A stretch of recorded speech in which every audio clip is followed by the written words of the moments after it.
90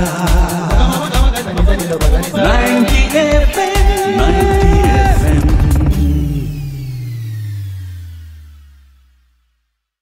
hello hi नमस्कार श्रोते हो, मी आरजे कोमल तुमच्या सगळ्यांचं पुन्हा एकदा स्वागत करते. तुम्ही ऐकताय आचार्य 90 FM युअर ओन रेडिओ. आणि आज आहे हरतालिका. गणेशोत्सवाच्या ज्या उत्सवाला सुरुवात होते त्या दिवशी म्हणजे त्याच्या अगोदरचा पहिला दिवस जो असतो तो असतो हरतालिकेचा. हरतालिकेच्या दिवशी सर्व महिला वर्ग जो आहे तो उपवास करताना पाहायला मिळतात.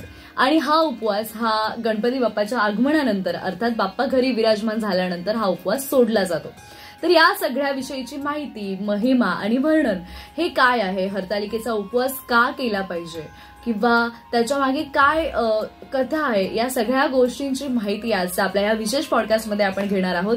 तर नमस्कार श्रोते हो, ओंकार स्वरूपा या विशेष पॉडकास्टमध्ये मी आरजे कोमल तुमच्या सगळ्यांचं पुन्हा एकदा स्वागत करते. आणि आज माझ्यासोबत हरतालिकेची माहिती, हरतालिकेच्या कथेची माहिती, कथेचा तो जो महिमा आहे, वर्णन आहे, हे सगळं करण्यासाठी आज माझ्यासोबत आहेत स्मिता मोरखडकर मॅडम. मॅडम तुमचं खूप खूप स्वागत आहे आमच्या आचार्य 90 FM मध्ये.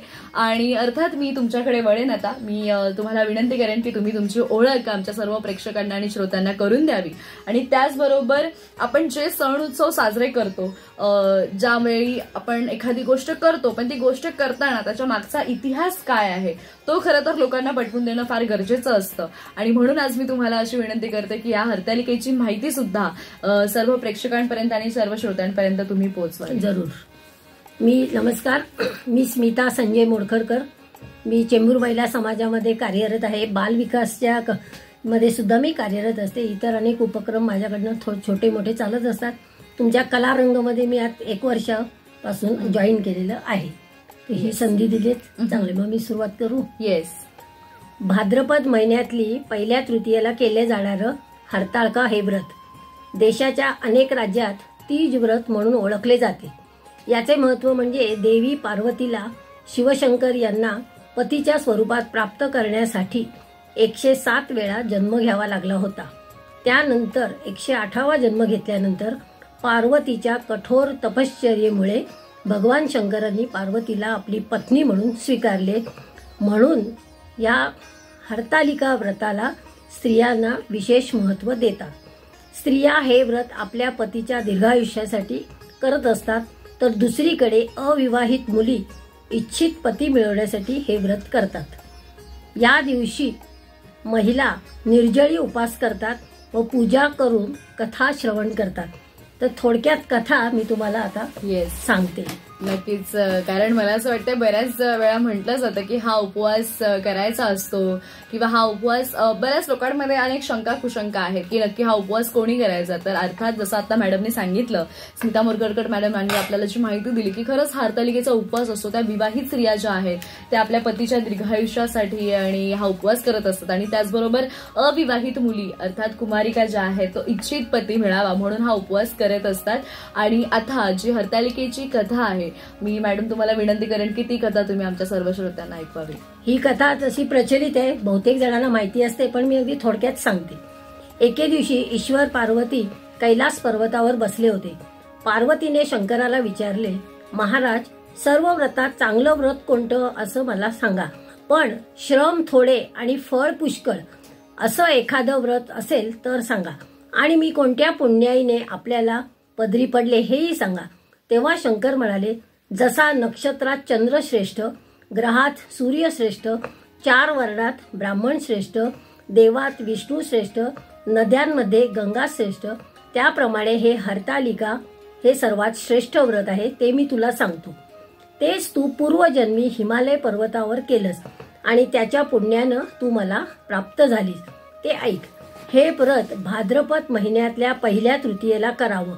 ते पूर्वी तू केलंस ते मी तुला आता सांगतो. तू लहानपणी मी तुला प्राप्त व्हावं म्हणून मोठं तप केलंस. 64 वर्ष तर झाडांची पिकलेली पानं खाऊन होतीस. थंडी, पाऊस, ऊन ही तिन्ही दुःख सहन केलीस. हे तुझे श्रम पाहून तुझ्या वडिलांना फार दुःख झालं आणि अशी कन्या कोणास द्यावी अशी त्यांना चिंता पडली. इतक्यात तिथे नारदमुनी आले. हिमालयानं त्यांची पूजा केली. येण्याचे कारण विचारले. तेव्हा नारद म्हणाले, तुझी कन्या आता उपवर झाली आहे. ती विष्णूला द्यावी, तो तिचा योग्य नवरा आहे.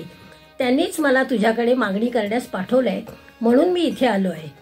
हिमालयाला मोठा आनंद झाला. त्याने ही गोष्ट कबूल केली. नंतर नारद तेथून निघून विष्णूकडे आले. त्यांना ही हकीकत कळवली व आपण निघून दुसरीकडे गेले. नारद गेल्यावर तुझ्या वडिलांनी ती गोष्ट तुला सांगितली. ती गोष्ट तुला रुचली नाही. तू रागावलीस असं पाहून तुझ्या सखीनं रागवण्याचं कारण विचारलं. तेव्हा तू सांगितलंस, महादेवा वाचून मला दुसरा पती करणं नाही असा माझा निश्चय आहे. असे सांगून माझ्या वडिलांनी मला विष्णूला देण्याचं कबूल केलंय. याला काय उपाय करावा? मग तुझ्या सखीनं एक घोर अरण्यात नेलं. तिथे गेल्यावर एक नदी दृष्टीस पडली. जवळच एक गुहा आढळली. त्या गुहेत जाऊन तू उपास केलास. तिथे माझे लिंग पार्वतीसह स्थापलेस. त्याची पूजा केलीस. तो दिवस म्हणजेच भाद्रपद शुद्ध तृतीयेचा रात्री जागरण केलंस. त्या पुण्यानं इथलं माझं आसन हल्लं. नंतर मी तिथे आलो. तुला दर्शन दिले आणि वर मागण्यास सांगितले. तू म्हणालीस, तुम्ही माझे पती व्हा, याशिवाय माझी दुसरी इच्छा नाही. नंतर ती गोष्ट मी मान्य केली आणि गुप्त झालो. पुढे दुसऱ्या दिवशी ती व्रतपूजा तू विसर्जन केलीस. मैत्रिणींसह त्याचं पारणं केलंस. इतक्यात तुझे वडील तिथे आले. त्यांनी तुला इकडे पळून येण्याचं कारण विचारलं. मग तू सर्व झालेली हकीकत त्यांना सांगितलीस. पुढे त्यांनी तुला मलाच देण्याचं वचन दिलं. तुला घेऊन घरी गेले. मग काही दिवसांनी चांगला मुहूर्त पाहून मला अर्पण केली. अशी या व्रतानं तुझी इच्छा पूर्ण झाली. यालाच हरतालिका व्रत असे म्हणतात. याचा विधी पण मी तुम्हाला आता सांगते. ज्या ठिकाणी हे व्रत करायचं असेल त्या ठिकाणी तोरण बांधावं. केळीचे खांब लावून ते स्थळ सुशोभित करावं. पुढे रांगोळी घालून पार्वतीसह महादेवाचं लिंग स्थापन करावं. षोडशोपचारे त्याची पूजा करावी. मनोभावे त्याची प्रार्थना करावी आणि नंतर ही कहाणी करावी व रात्री जागरण करावं. या व्रतानं प्राणी पापापासून मुक्त होतो. 7 जन्माचं पातक नाहीसं होतं. राज्य मिळते. स्त्रियांचं सौभाग्य वाढतं. या दिवशी बायकांनी जर काही खाल्लं तर त्या जन्मवंध्या व विधवा होतात. दारिद्र्य येतं व पुत्रशोक होतं. कहाणी ऐकल्यावर सुवासिनींना यथाशक्ती वाण द्यावं. दुसरे दिवशी उत्तर पूजा करावी आणि व्रताचे विसर्जन करावे. ही 60 उत्तराची कहाणी. 5 उत्तरी सफळ संपूर्ण. या व्रतामुळे स्त्रियांना शक्ती आणि संयम येतो. थोडक्यात हरतालिका या शब्दाचा अर्थ आहे हरी म्हणजे हिरवा आणि तालिका म्हणजे लता. या दिवशी शंकराला विविध प्रकारच्या झाडांची पानं अर्पण करण्याची प्रथा असल्यामुळे या सणाला हरितालिका हे नाव आता पडलेलं आहे. आध्यात्मिक महत्वासोबत हा सण सर्व हिंदू स्तरातील लोकांना एकत्र आणतो आणि एकजुटीला आणण्याचा प्रयत्न करतो. हीच भगवान शिवाचा सन्मान करते आणि आशीर्वाद मिळवते. हेच या हरतालिकेचं महत्व आहे की जेणेकरून सर्व एकत्र येतात, उत्सव सोहळा करतात. म्हणून हरतालिकेचं हे महत्व मी तुम्हाला पटवून दिलेलं आहे. नक्कीच. खरंच स्मिता मोरकडकर मॅडम यांनी आज आपल्याला अतिशय छान पद्धतीने हरतालिकेची जी कथा होती ती आपल्या समोर इथे त्यांनी सांगितली, आपल्याला सगळ्यांना पटवून दिली. आणि त्याचबरोबर ही पूजा किंवा हे व्रत कशा पद्धतीने केलं पाहिजे याची सुद्धा त्यांनी अतिशय सुंदर शब्दांमध्ये आपल्याला माहिती सांगितली. तर खरंच मॅडम तुम्ही आज इथे आलात आणि आज हरतालिका आहे आणि तुम्ही सुद्धा आज उपवास केलेला आहे. आणि म्हणतात की करावे आणि उपवास करण्यामागे फक्त काही धार्मिक कारण आहेत असं नाहीये, तर काही त्याच्यामागे सायंटिफिक रिझन सुद्धा असतात. तर एकंदरीतच असं नाहीये, या पूर्वजात चालत आलेल्या कथा आहेत आणि ह्या कथा आज तुमच्यासमोर आम्ही सांगतोय. आणि खरं तर ज्या कथा म्हणजे जसं की आपण अनेक मार्गशीर्ष महिन्यातले गुरुवार करतो, पिठोरी अमावस्या करतो, अशा वेगवेगळ्या गोष्टी जो करत असतो त्याच्या मागे काही ना काही इतिहास हा असतो. आणि या काही ज्या कथा आहेत ज्या रचून ठेवलेल्या आहेत आपल्या अगोदरच्या पूर्वजांनी, त्या कथा फक्त तुमच्यापर्यंत पोहोचवण्याचा हा आमचा छोटासा प्रयत्न होता. तर श्रोते हो, मला असं वाटतंय आज ज्या महिला हरतालिकेचं व्रत करतात किंवा ज्या कुमारिका हे व्रत करतात तर त्यांना जर या गोष्टीची माहिती नसेल किंवा हे का केलं पाहिजे आणि का आपण हे करतोय, तर ह्या सगळ्याची माहिती आज तुम्हाला नक्कीच या पॉडकास्टमध्ये मिळाली असेल. तर आता ज्यांनी हे व्रत केलेले आहे त्यांनी स्वतःची काळजी घ्या. त्यांना सगळ्यांना हरतालिकेच्या खूप खूप शुभेच्छा आणि येणाऱ्या गणेशोत्सवाच्या सुद्धा खूप खूप शुभेच्छा. ऐकत रहा आचार्य 90 FM, युअर ओन रेडिओ.